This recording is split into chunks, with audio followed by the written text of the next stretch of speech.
말씀은 이사야 43장 16절에서 21절 말씀입니다. 보라, 내가 새 일을 행하리라는 제목으로 하나님 말씀 증거할 때에 하나님의 음성으로 들으시기 바랍니다. 사랑하는 성도 여러분, 예배 자리에 나오신 여러분들을 환영합니다. 이곳에 계신 여러분들에게 하나님의 은혜와 평강이, 그리고 하나님의 위로하심이 충만하기를 소망합니다. 여러분, 한 주간 강건하셨습니까? 우리 성도들 한 사람 한 사람을 제가 떠올려 보면요, 참 훌륭하다, 참 대단하다는 생각을 놓칠 수가 없습니다. 여러분들이 자신의 삶의 자리에서 자신의 일들을 묵묵히 감당한다는 것이 얼마나 아름답고 훌륭해 보이는지 모릅니다. 아무리 힘들고 어려운 일이 있더라도 오늘 우리 하나님께서 우리에게 주실 약속의 말씀처럼 우리의 삶 가운데 하나님이 새 일을 준비하고 또 이미 하나님이 시작하셨다는 것을 기억하시며 또 한 주간 우리에게 주신 말씀을 따라 순종하며 살아가시기를 주님의 이름으로 소망합니다. 오늘 우리는 구약의 예언서 중에 하나인 대예언서 이사야서를 읽었습니다. 신약 성경의 저자들은 예수님과 교회의 성격에 대해 논할 때에 이사야서에 상당히 의존하였습니다. 그래서 이 이사야서는 기독교의 성경 해석사 속에서 아주 특별한 그리고 매우 중요한 역할을 하고 있는 예언서임에 틀림없습니다.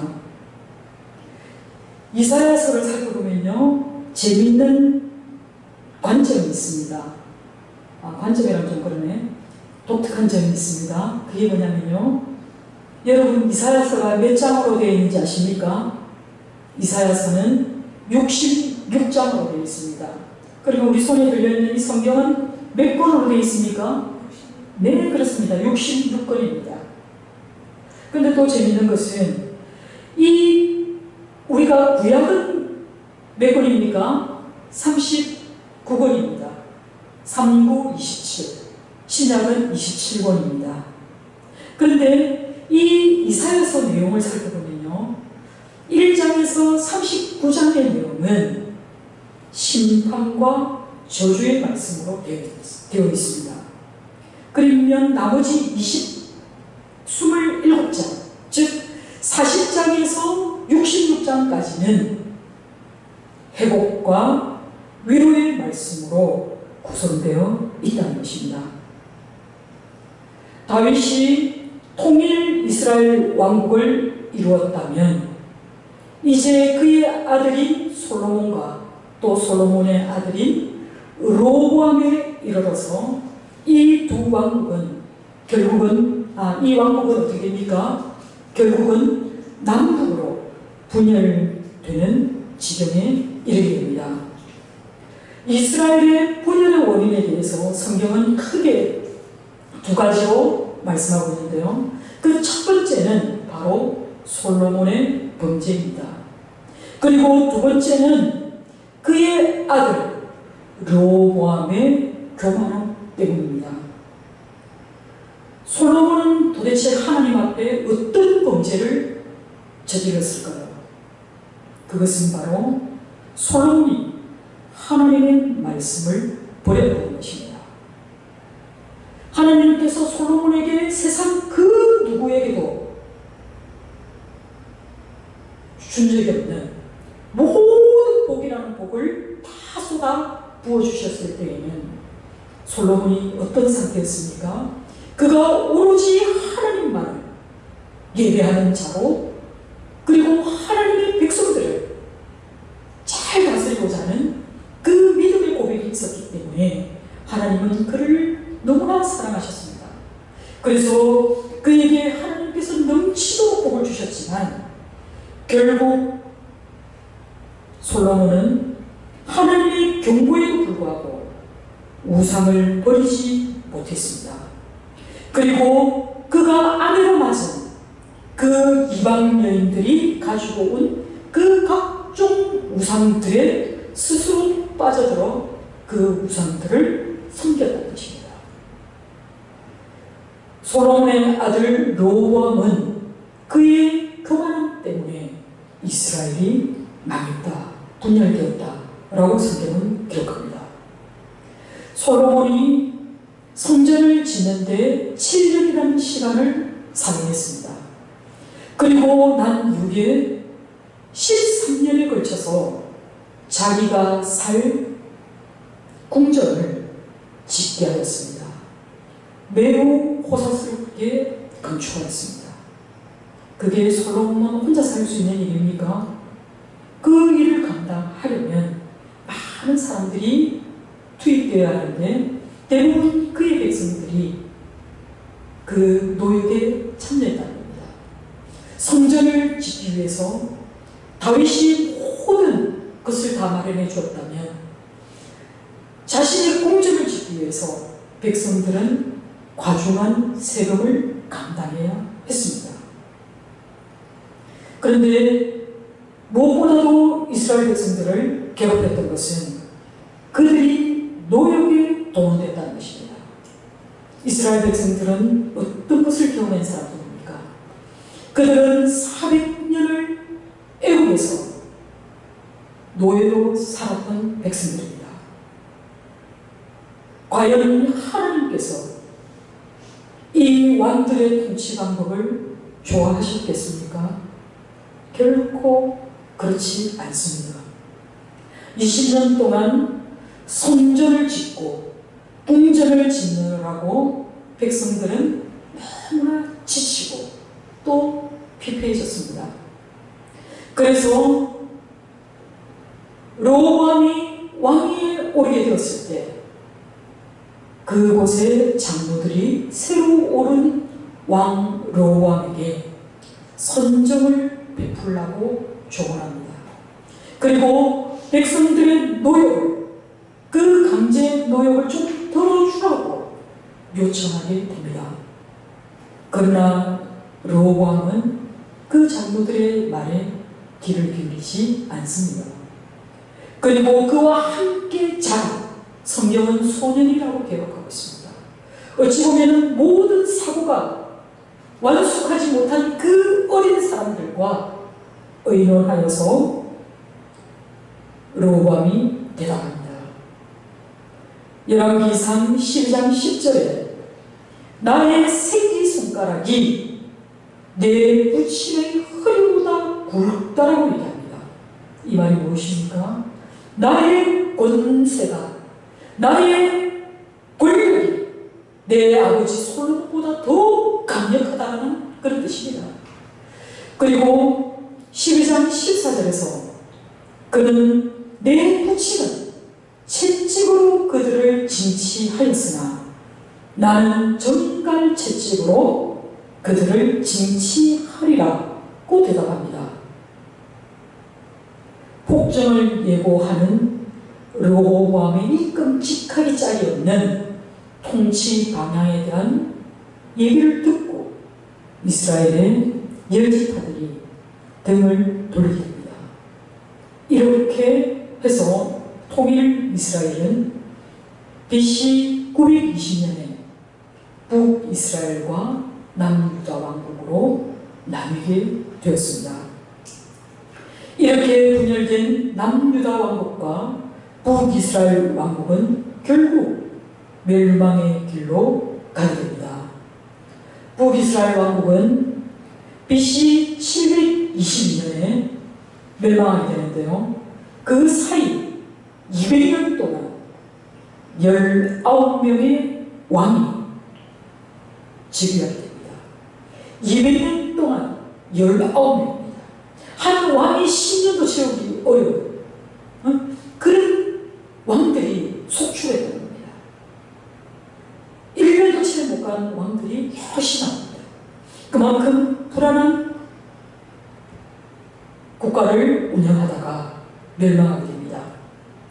성경에서는 그 그 왕들에 대한 평가를 할 때 어떤 왕이 선왕이고 어떤 왕이 악왕인지를 구별하는 방법은 딱 한 가지입니다. 그가 하나님의 길로 갔느냐 가지 않느냐입니다. 그래서 성경은 선왕을 언급할 때 그는 여호와의 길, 하나님의 길, 다윗의 길로 갔다라고 기록하고 있지만 악한 왕에 대한 평가는 여로보암의 길, 아합의 길로 갔다라고 평가하고 있습니다. 여로보암의 길이라고 하는 것은 바로 그들이 하나님의 뜻대로 살지 않았다는 겁니다. 여로보암은 북이스라엘의 초대왕으로서 그가 한 가장 악한 일은 그가 예루살렘으로 예배드리러 가는 그 백성들을 막아서기 위해 베델과 단에 금송아지 신상을 세워서 그곳에 예배하게 했다는 것입니다.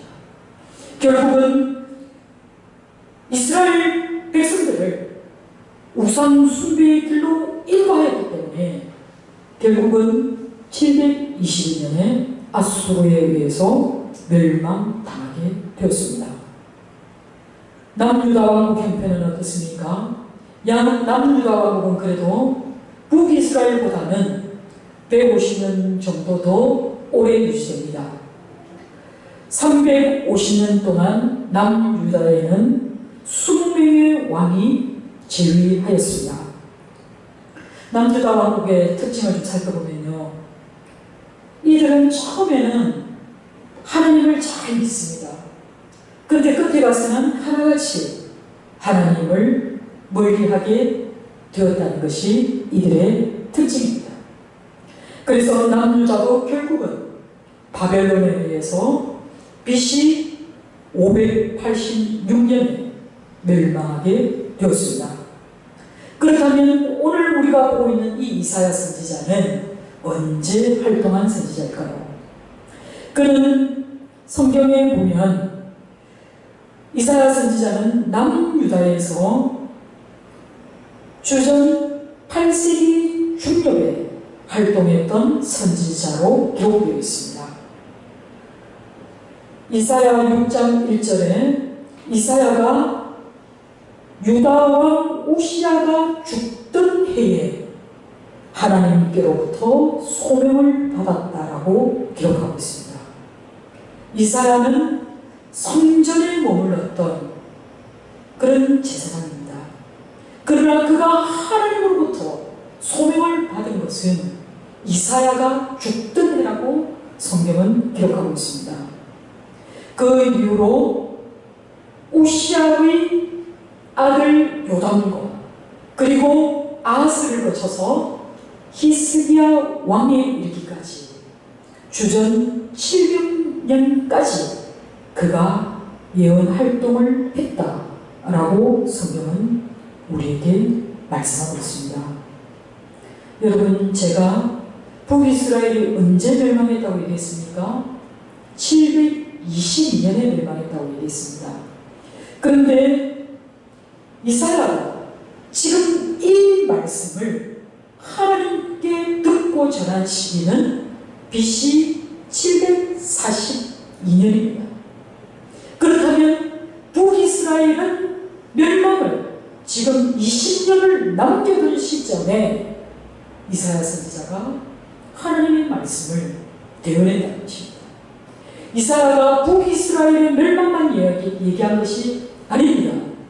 모든 이방 나라의 멸망을, 심판을, 저주를 예언하고 있으면서 동시에 남유다의 멸망 또한 예언하고 있습니다.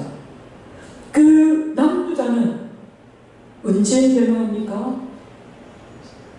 북이스라엘보다 150년이 더 있었으니까 더하기 20을 하면 이사야 선지자가 이 말씀을 예언할 때에는 남유다가 170년 후의 일을 지금 이사야가 예언하고 있다는 사실입니다.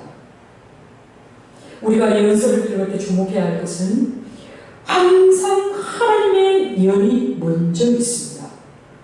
그리고 그 예언의 말씀이 반드시 이루어졌다라는 것이 성경의 기록이고 역사의 증거입니다.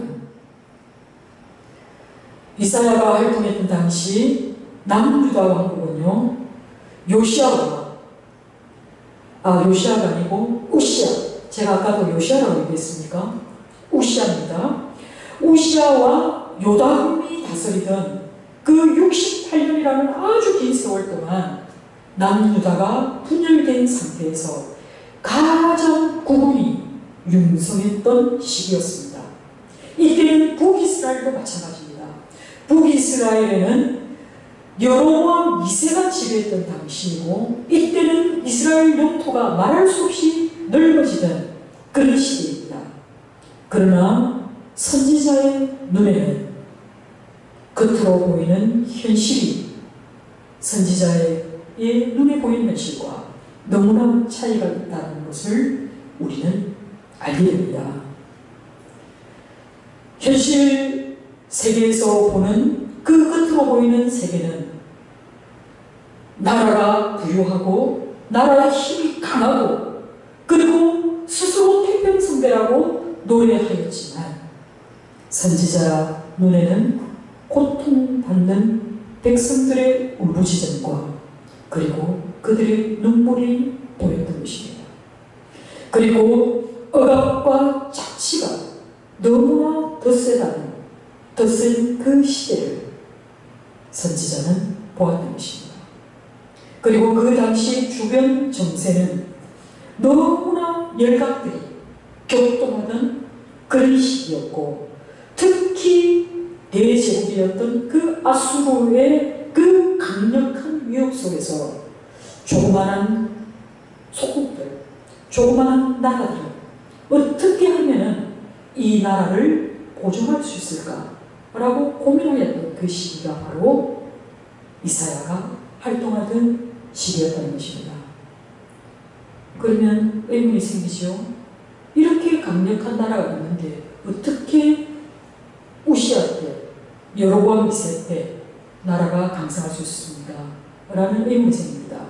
이때는 그 대국들 본토에 자기들 나라에 문제가 생겼기 때문에 그들이 잠깐 내정을 펼치느라고 주춤할 때였다는 것뿐입니다.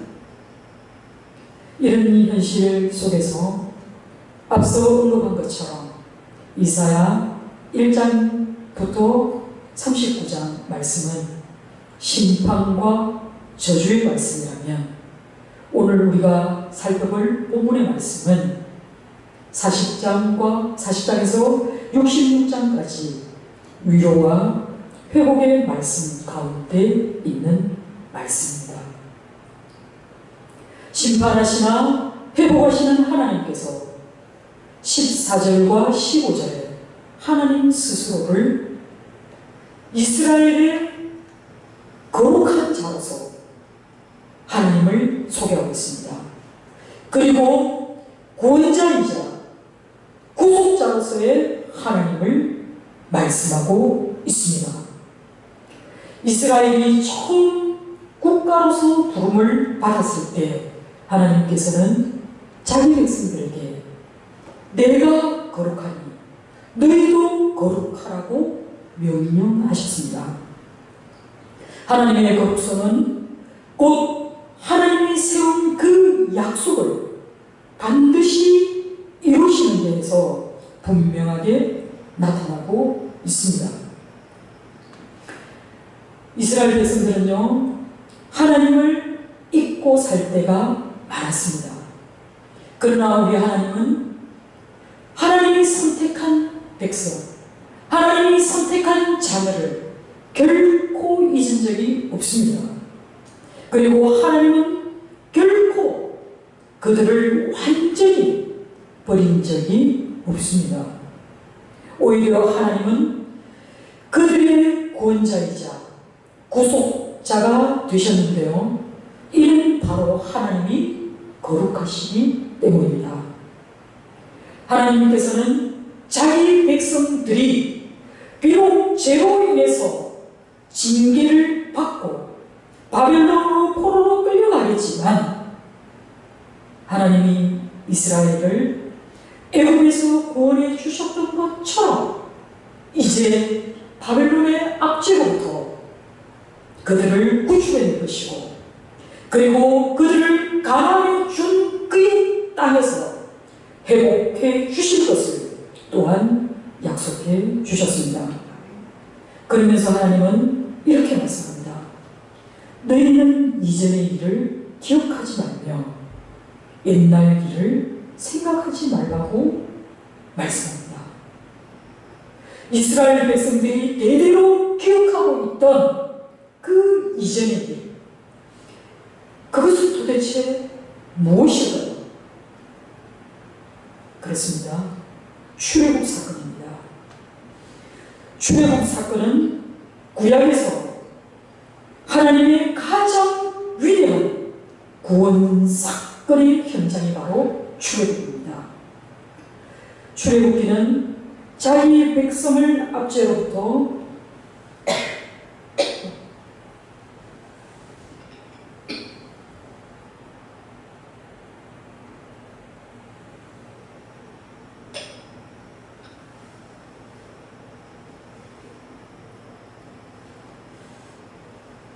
출애굽기는 자기 백성을 압제로부터 구원하신 분이 바로 하나님이시라는 것을 재앙에 대한 기록과 홍해에서 바로 왕의 군대로부터 이스라엘을 기적적으로 구원하신 그 사건을 통해 증거하고 있습니다.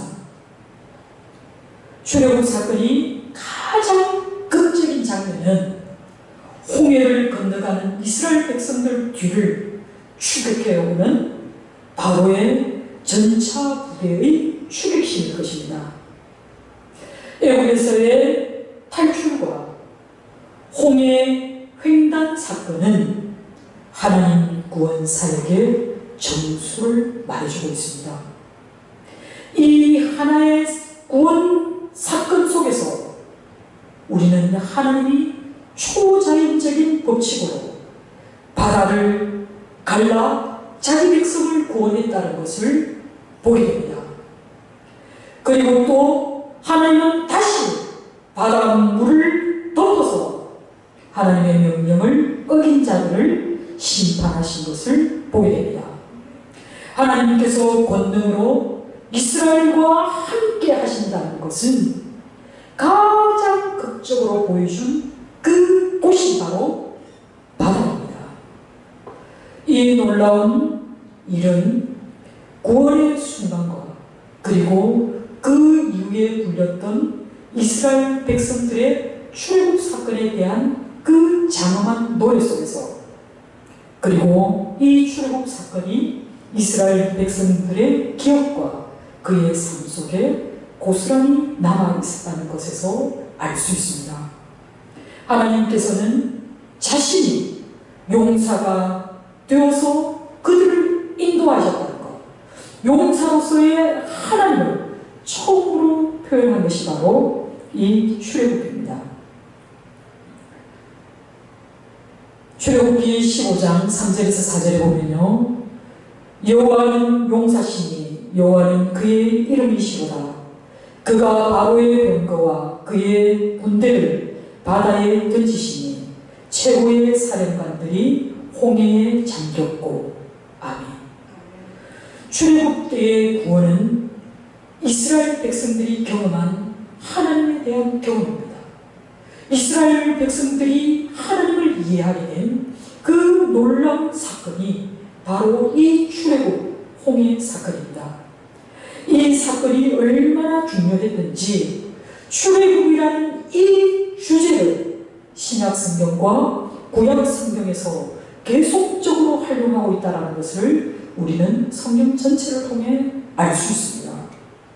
이렇게 놀라운 일을 행하신 하나님께서 이전의 일, 곧 출애굽 당시에 홍해를 건너게 하셨던 그 어마어마한 사건을 기억하지 말라고 말씀하십니다. 하나님은 옛날에 행하셨던 그 일보다 더 큰 일을 그들을 위해 하시겠다고 약속하고 있는 것입니다. 하나님이 하실 이 놀라운 일은 기적의 재현이 아닙니다. 이보다도 훨씬 능가하는 그런 기적들을 하나님께서 이제 앞으로 내가 보여줄 것이다 라고 말씀하시는 겁니다. 19절에 반드시 내가 광야의 길을 그리고 사막의 강을 내리라고 말씀하십니다. 바다 가운데에 길을 내셔서 마른 땅을 걷게 하셨던 그 하나님의 권능으로 이제는 광야의 길을 내시고 그 사막의 길을 내실 것이다. 사막의 강을 내실 것이다 라고 우리 하나님께서 말씀하고 있는 것입니다. 사랑하는 성도 여러분, 하나님은 마른 땅일지라도 그것이 광야와 같은 길이든 그것이 사막과 같은 길이든 우리 하나님은 물을 내시고 강물을 내실 줄 믿습니다. 이 물로 그 백성, 그가 택한 자들을 먹이실 것이고 또 장차 그를 존경하게 될 들짐승 곧 성령이와 타조도 마시게 할 것이라 얘기하고 말씀합니다. 하나님께서 옛일을 기억하지 말라고 말씀하신 이유는 앞으로 다가올 일이 더 위대하고 더 놀라운 일이 될 것이기 때문에 이렇게 말씀하셨습니다. 그렇다면 오늘날 살아가는 우리가 이 관점에서 바라본다면 그 일이 무엇입니까? 그것은 1차적으로 바벨론으로 포로로 끌려갔던 그들이 70년 후에 다시 그들이 살고 있는 땅을 회복하여 돌아오시는 겁니다. 그래서 바벨론으로부터 그들이 귀환할 것을 말씀하고 있고 또 예수 그리스도의 오신 사이에 유대 교회에 대한 하나님의 돌보심을 미리 내다본 약속의 말씀입니다. 그리고 또 복음의 은혜, 특히 이방 세계에 드러난 하나님의 복음을 미리 내다본 예언이라는 것입니다. 이전에는 들짐승 곧 성냥이처럼 거칠고 난폭하며 그리고 타조처럼 둔하였던 그 이방의 죄인들도 하나님의 은혜로 말미암아 이제 하나님을 찬양하는 하나님의 소유된 백성이 될 것이라고 말씀하고 있는 것입니다. 그러나 앞으로 올 그 놀라운 일들 사이에는 더 남아있는 일이 있는데요. 그것은 바로 마가복음의 시작과 연결됩니다. 마가복음 1장 2절에서 3절 말씀에 보라 내가 내 사자를 내 앞에 보내노니 그가 내 길을 준비하리라 말씀합니다. 광야에 외치는 자의 소리가 있어 이르되 너희는 주의 길을 준비하라 그의 오실 길을 곱게 하라는 이사야 40장 3절의 말씀과 말라기 3장 1절의 말씀을 인용하고 있는 것입니다. 세례요한이 바로 예수님의 오실 길을 예비하는 자로 소개되고 있습니다. 예수님께서 이 땅에 자신의 사역을 시작하실 때 그가 오신 곳은 바로 광야입니다. 광야에서 예수님의 사역을 시작하셨습니다. 그리고 또 우리가 기억해야 할 것 중에 하나는 예수님의 사역 시작 시점입니다. 그것은 바로 세례를 받는 사건입니다. 여러분, 이 세례는 출애굽의 관점과 대비하여서 살펴보면 바로 홍해를 건넌 그 사건, 바로 세례는 예수님의 홍해 횡단이라고 바울은 고린도전서 10장 1절에서 6절에 말씀하고 있습니다.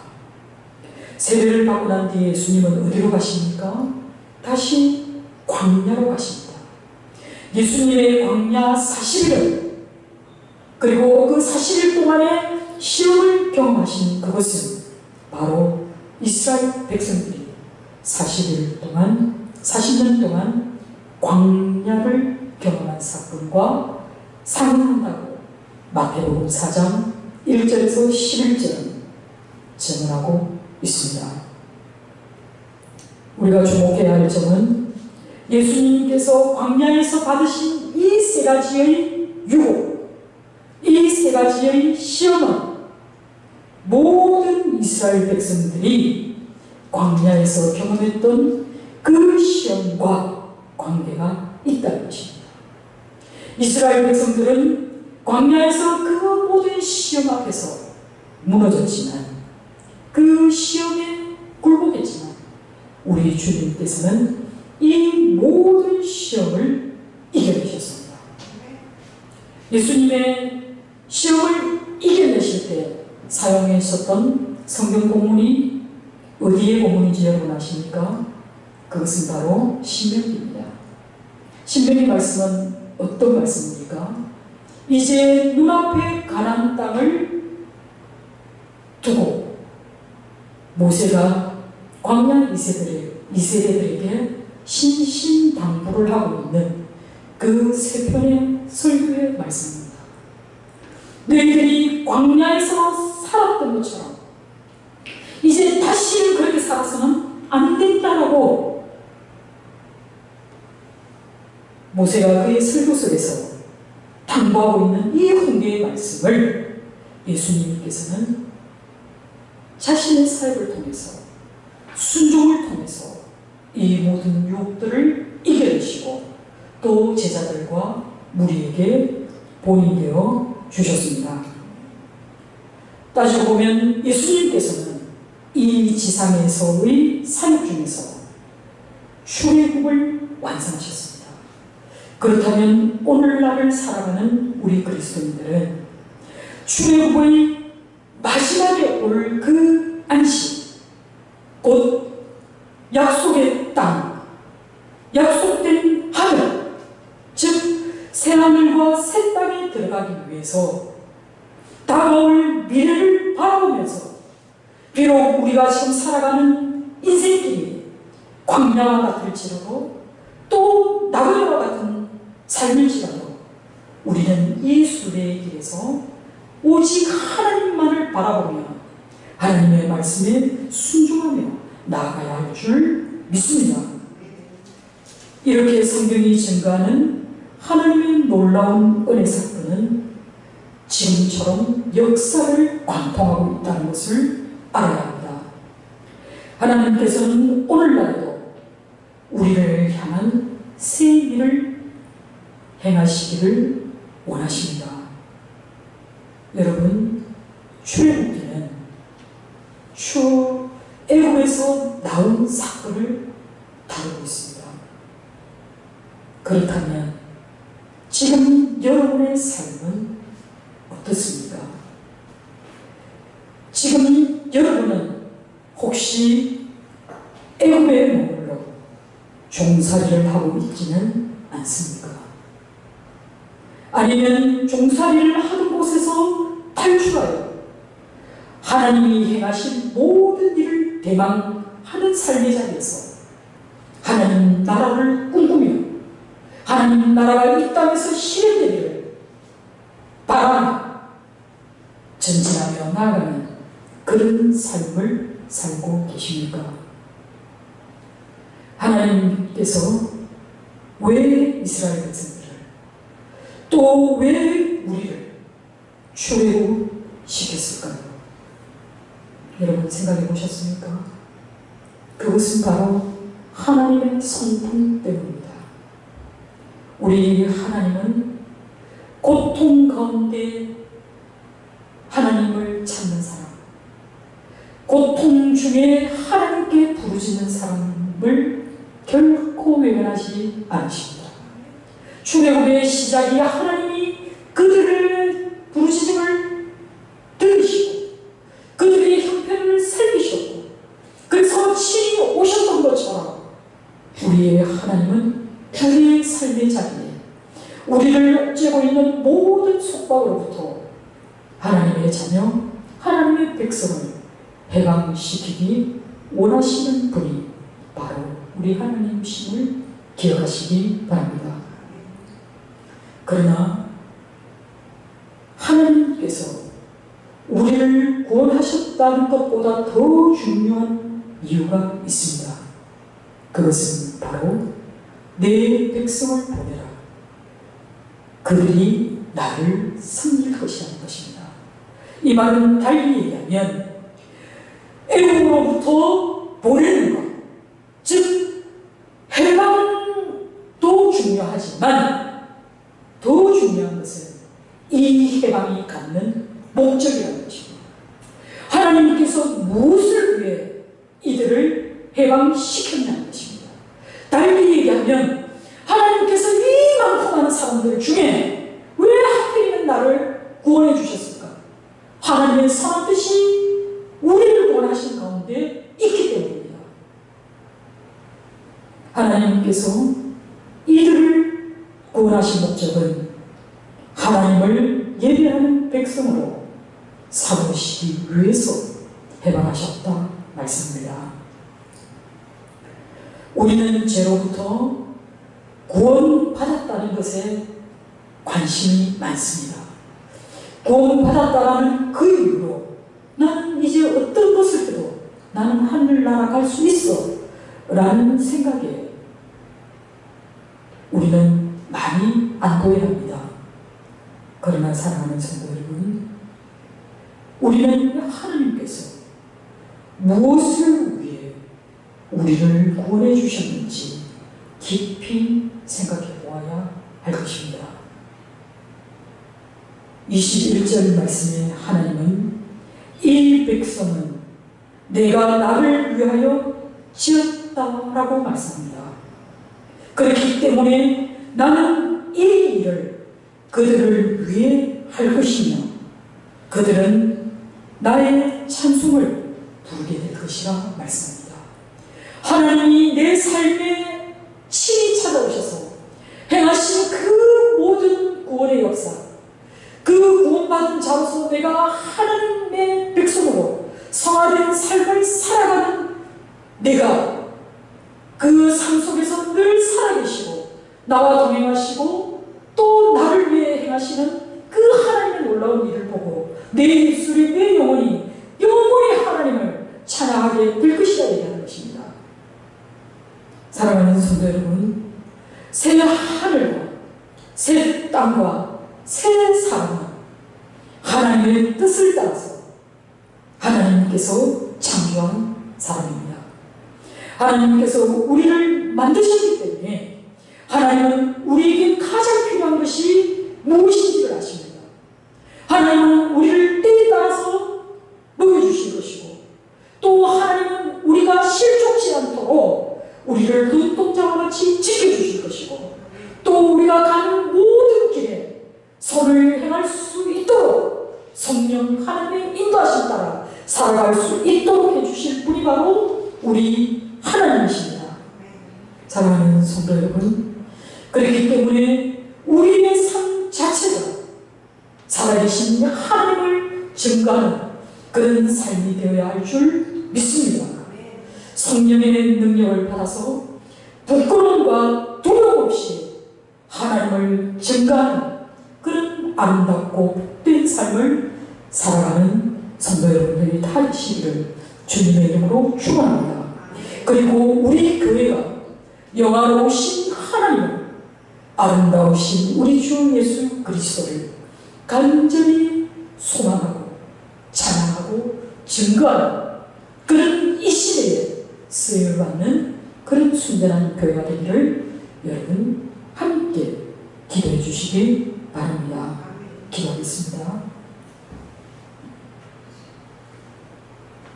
보라, 내가 새 일을 행하리라 말씀하신 하나님의 말씀이 이전의 모든 하나님의 은혜를 이전하는 것이 아니라 그보다도 더 놀라운 은혜로, 그보다도 더 큰 축복으로 우리의 삶을 견인해 가시겠다는 하나님의 뜻으로, 또 하나님의 음성으로 듣게 해주심을 감사합니다.